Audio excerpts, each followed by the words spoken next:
전 세계의 금융시장을 움직이는 거대한 축이자 가장 영리한 투자은행으로 불리는 골드만삭스가 마침내 자신들의 진짜 패를 공시를 통해 공개를 했습니다.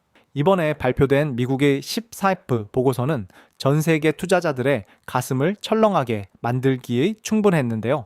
골드만삭스가 보유하고 있던 리플 상품을 지난 1분기에 단 한 주도 남기지 않고 전량 매각했다는 충격적인 사실이 밝혀진 겁니다. 우리 돈으로 자그마치 2,100억 원 규모에 달하는 엄청난 물량입니다. 여기서 그치지 않고 솔라나 상품도 전량 매각을 해버렸고 이더리움 상품 역시 70%를 줄여버렸습니다. 오직 비트코인 상품만 구매포억 원 규모로 그대로 들고 있었던 거죠. 이 표면적인 수치만 보면 대부분의 시장 참여자들은 기관이 알트코인을 전부 버렸다거나 리플의 시대는 끝났다고 절망 섞인 분석을 내놓기 마련입니다. 하지만 자금의 대이동 뒤에 숨겨진 거대한 반전을 보지 못하면 우리는 눈앞에 찾아온 역사적인 기회를 통째로 날려버리게 된다는 거죠. 겉으로는 리플 상품을 던진 것처럼 보이는 골드만삭스가 같은 분기에 새로 사들인 세 가지 종목의 정체를 파헤쳐 보면 완전히 다른 소름 돋는 그림이 완성이 됩니다. 골드만삭스는 리플을 판 돈으로 미국의 가장 큰 디지털 달러인 스테이블 코인을 만드는 서클의 지분을 확보를 했고요. 미국 최대 가상자산 거래소인 코인베이스를 대거 포트폴리오에 담았습니다. 그리고 기관들이 가상자산을 전문적으로 다룰 때 사용하는 거대 금융 인프라 기업인 갤럭시 디지털의 주식을 대량으로 매수를 한 거죠.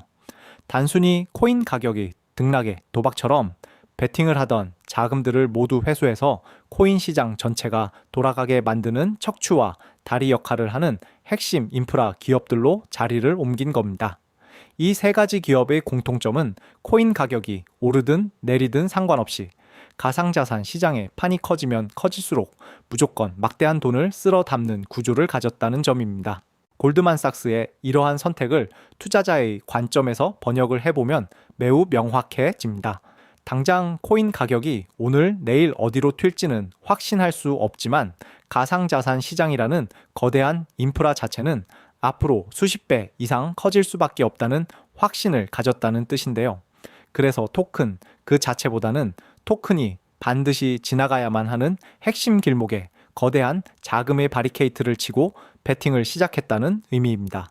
실제로 이들이 비중을 줄인 다른 종목들을 보면 비트코인을 대량으로 사 모으던 기업들이나 코인을 직접 채굴하는 회사들이었습니다. 즉 가격 변동성에 노출된 리스크 자산은 과감하게 정리를 하고 시장의 무역로를 장악하는 독과점 인프라 기업으로 자금을 이동시킨 셈인데 진짜 핵심은 골드만삭스가 그토록 비싼 돈을 주고 바깥에서 사모은 그 인프라의 청사진이 누구를 향하고 있냐는 겁니다. 놀랍게도 골드만삭스가 포트폴리오의 새롭게 구축한 세 가지 인프라 사업은 지금 리플이 사운을 걸고 만들어가고 있는 핵심 사업과 정확하게 100% 일치를 하고 있습니다. 서클이 만드는 디지털 달러의 대항마로 리플은 지금 자체 스테이블 코인을 시장에 강력하게 띄우고 있는 상황이고요.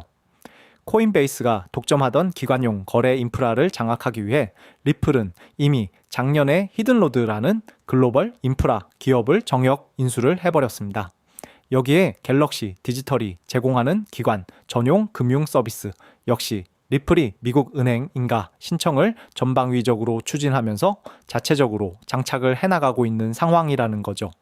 이것이 의미하는 바는 단 하나입니다. 골드만삭스가 월스트리트 바깥에서 엄청난 프리미엄을 주고 조각조각 사 모으던 가상자산 최고의 금융 인프라 패키지를 리플은 이미 기업 내부에서 완벽하게 통합 시스템으로 찍어내고 있었다는 뜻입니다. 결국 기관이 가상자산 인프라가 승리한다는 결론을 내렸다면 그 인프라의 최종 완성형을 부지런히 짓고 있는 지구상 유일한 기업은 다름 아닌 리플이라는 결론에 도달하게 된다는 거죠. 그렇다면 골드만삭스가 매각한 그 많은 리플 물량은 도대체 어디로 흘러갔을까요? 기관들이 투자 상품의 포트폴리오를 리밸런싱 하면서 장부상의 종이 상품을 매도하는 그 타이밍에 시장의 진짜 주인인 거대 고래들의 움직임은 정반대로 요동치기 시작을 했습니다. 리플을 1,000만 개 이상 보유하고 있는 초거대 지갑들이 시장에 풀려 있는 전체 리플 물량의 무려 68%를 남김없이 흡수하면서 지갑에 쓸어 담은 것으로 확인이 되었습니다. 이것은 무려 과거 2018년 5월 이후 역사상 가장 높은 수준의 물량 집중도이자 독점 현상입니다. 월가의 기관이 장부상의 수요 변화로 인해 종이로 만든 파생 상품을 시장에 잠시 토해내자마자 전 세계의 거대 자산가들과 고래들은 이것을 일생일대의 기회로 보고 조용히 실물 토큰을 전부 빨아들이고 있었다는 대반전의 증거라는 거죠. 사상 초유의 강력한 매집이 바닥권에서 완성 단계에 이르렀다는 뜻입니다. 결과적으로 단기적인 관점에서 리플의 가격이 1,900원 부근의 주요 지지선을 테스트하는 흐름이 이어질 수는 있습니다.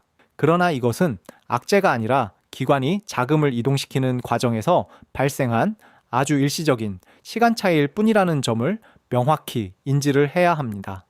상장 지수 펀드의 자금 유입이 한 달 기준으로 4천억 원대로 다시 돌아설 명분이 채워지거나 미국 의회에서 가상자산 관련 법안이 정비되는 순간 골드만삭스가 비싸게 산 인프라 종목들 대신 가장 저평가되어 묻혀있는 진짜 실물 인프라 자산인 리플로 자금이 무서운 속도로 역류할 명분이 완벽하게 충족이 될 텐데요. 결과적으로 리플은 현재 시장 가치에 비해 성장 잠재력이 충분히 반영되지 않은 극도의 저평가 상태라고 볼 수 있습니다. 지금처럼 대다수의 대중들이 겉으로 보이는 매도 뉴스에 속아 절망하고 시장이 진짜 가치를 주목하기 전 단계에서 해당 자산의 거대한 인프라 흐름을 면밀히 분석하고 포트폴리오의 관점에서 선점해 나간다면 향후 시장의 대대적인 재평가가 이루어질 때 상상 이상의 압도적인 성과를 기대해 볼 수 있는 최고의 기회가 될 것입니다. 시장이 이 시간차를 뒤늦게 깨닫고 가격을 허겁지겁 따라붙기 전에 우리는 지금 확신을 가지고 이 거대한 기회의 길목을 완벽하게 선점해야만 합니다.